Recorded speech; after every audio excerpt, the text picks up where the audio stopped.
So I know a couple of weeks ago I did a fruit prep video, but it was very vague. I got requests that you wanted to see a more extensive one, a longer one, showing actually me making the food and showing the recipes and also what we do with the food. So actually today is my food prep day. So let me go through. I have my computer here, but we're gonna make today something. We're gonna make energy balls, a little short. And these are super simple, but one of my kids' favorite, and it's just basically nuts, cacao powder, dates, and then anything I like to add in for flavor. We're gonna make a couple of mason jar snacks. This is gonna be because it's gonna be a lot of in and out and traveling. So I like a snack that they can grab from the fridge and eat in the car without too much messes. I'm gonna do lentils this week. We can also cook some quinoa, and we're gonna make pesto that can be used both as a dressing but also for a meal. Salty seeds, crunchy seeds. These are just seeds that I dry roast and put a little bit of tamari or actually Brax liquid aminos, and these are little sprinkles that put on top of soup, salads. We're gonna make those. We're gonna make a tomato sauce. I like to have that around because it's easy to add two things. I can make a quick lentil soup that way. And then of course, bread and crackers. But we're gonna start with energy balls. How about that? So anyway, let's get going on those meatballs. So first we're gonna do is, we're gonna take walnuts. These are raw, unsalted walnuts. And we're actually gonna mix them until they become slightly powder, because my kids don't like it when it's too crunchy or big pieces. It's all about texture for them. But if you like a little bit of texture, you don't have to do it completely.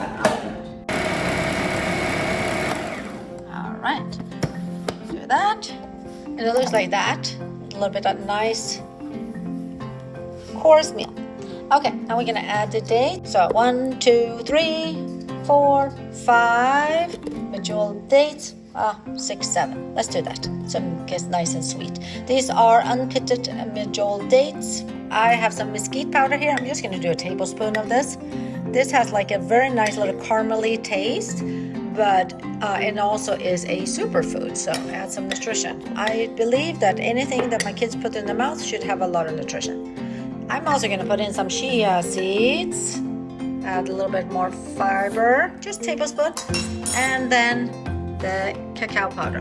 Now, you know, the mesquite and chia seeds, you don't have to add that, but cacao powder just makes them into little chocolate balls that are really, really good. Okay, we're just gonna put that on and process.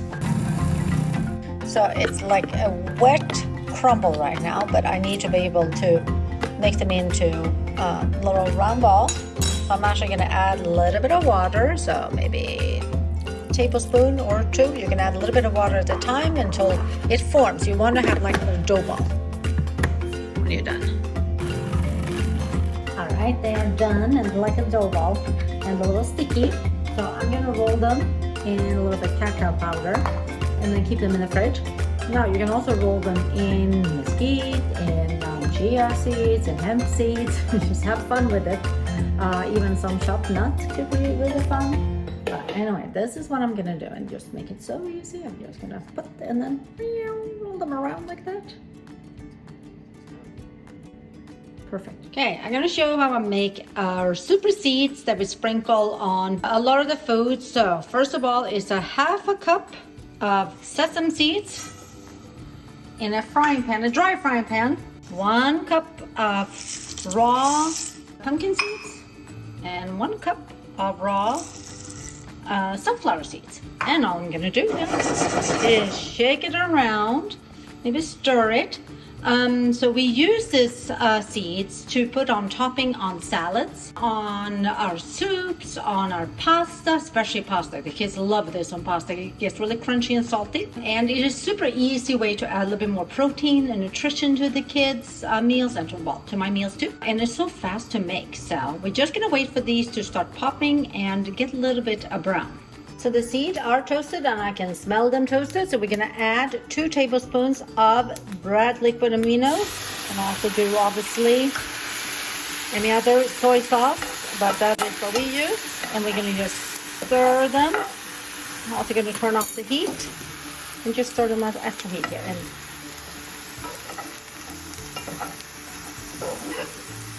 because you want them to dry and get crunchy after I put the liquid on. All right, I'm just gonna spread it out and let it sit there and dry on afterheat. These are cooled off, and that's really important that they cool off before you put them in the jar, otherwise the heat will make them soggy. You don't want them soggy. You can hear that crunch. Oh yeah. And of course I'm using my trusted medjool. Down. Looks simple, so crunchy, so salty, so good to have on top of pretty much everything. I'm gonna make the crackers that I make every week for the kids that they really enjoy. So I'm gonna do 2 cups of flour. I'm using spelt flour, but you can also use all-purpose flour and even gluten-free. Add a pinch of salt and a teaspoon sugar. Oops, like that. 1 teaspoon of baking soda and 2 teaspoons of baking powder.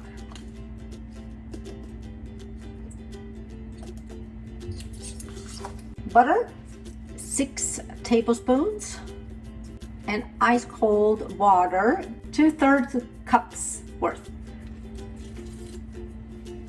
And we're just gonna start blending this.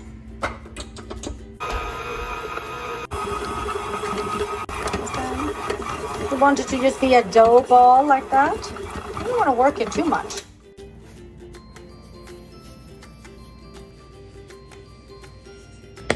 I think it's time to cut out the crackers. Carefully take them out and then put them on the cookie sheet, and then you take the scraps and you keep rolling out until you have used up all the dough and cut up the crackers. Okay, crackers are out, and I wish you can smell. They smell so good. You can add all kinds of like fun spices or herbs to these, but my kids like them just. And we're gonna brush them with butter, and then a little bit sprinkle of salt, and then we're just gonna wait for them to cool off. And they're uber buttery, a little salty, which is how my kids like their crackers. All right, it's time to cook grains, lentils, and tomato sauce. I'm gonna start with the quinoa. I have 1 cup of rinsed quinoa, and I'm gonna put it in a pot. Whenever I cook beans or lentils, I try to make extra to have for bean bread. So I don't add a lot of spices to it because obviously the bean bread would taste like that. So just some salt. So here we have just green lentils. Bring it to a boil, and then I'm gonna reduce to very low heat and let it cook under a lid for 25 minutes. So tomato sauce is gonna be next. For the tomato sauce, I'm gonna add a little bit homemade garlic oil, onions, and carrot. I like to add carrots to my tomato sauce to make it a little bit less acidic, which is what the kids like it.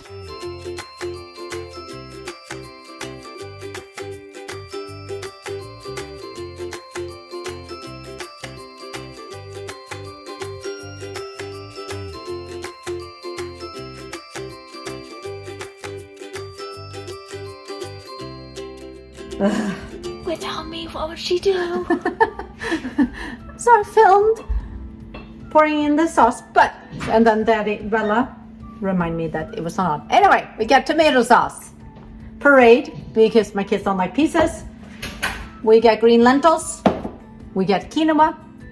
And let's move on. Okay, it's dinner time here. So I'm gonna make actually a Mexican quinoa casserole. So I'm gonna use the quinoa and the tomato sauce that I prepped earlier this week. And then also I'm gonna use actually some, these are pinto beans that is actually from last week's food prep. So let's show how we do this. So just adding about 1 cup of quinoa, and I think it's about 2 cups of beans. If it's frozen, you can't mix it really well. You can just put it in the oven. It will, defrost in the oven, and then you can mix it there. So just gonna add the tomato sauce. And we're gonna add some spices. We're gonna start with oregano, some cinnamon, and then we're gonna have a little bit of chili seasoning, not very much, a half a teaspoon. My kids are very sensitive. Add a little bit of garlic powder. And I'm also gonna add some nutritional yeast that I buy in bulk because it adds that little cheesiness that you kind of want. And the arugula, of course. So I'm gonna mix that in. All right, let's put this in the oven. We have only 2 things left. I'm gonna do 2 snacks. Hummus and crackers in these because it's easier for the kids to be able to get in and get the carrots and the hummus.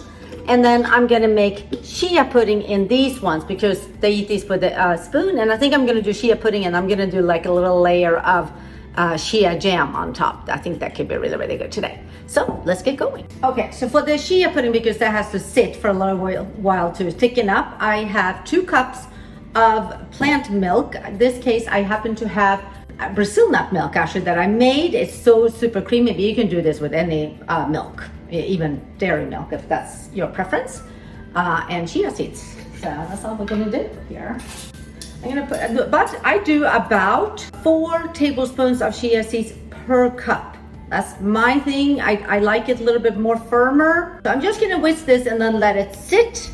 And then I'm gonna whisk it again. And this is what we can keep on doing until it thickens because those seeds will start soaking up all the milk. It's really, really delicious. And then we're gonna put them in the jars. And let's make the chia jam.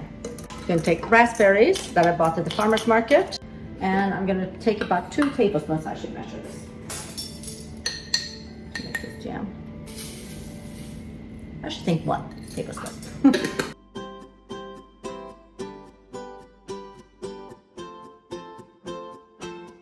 Oh my God, that's good. And it's time to whisk. I can feel like at the bottom here now how they're starting to clump together. So it's important to stir and whisk to break up those clumps because no one likes lumpy chia pudding.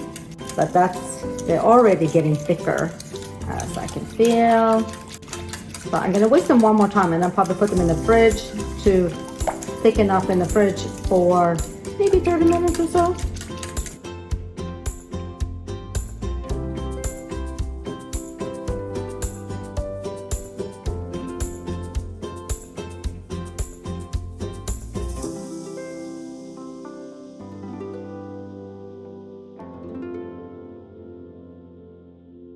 Snacks are done. I'm gonna make dinner here with tomato sauce with lentils and broccoli. So, and then we're gonna sprinkle some seeds on top of that, and that's gonna be dinner.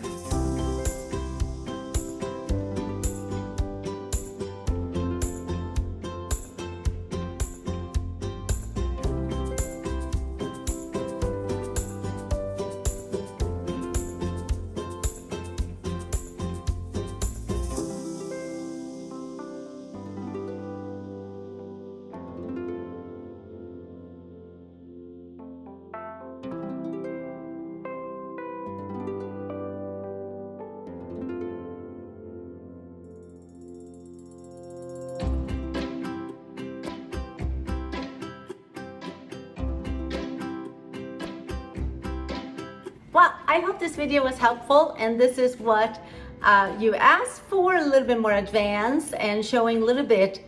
Obviously, I'm not showing every day what we do and how we use it, but I used a couple of ideas at least. Have a good day. Bye.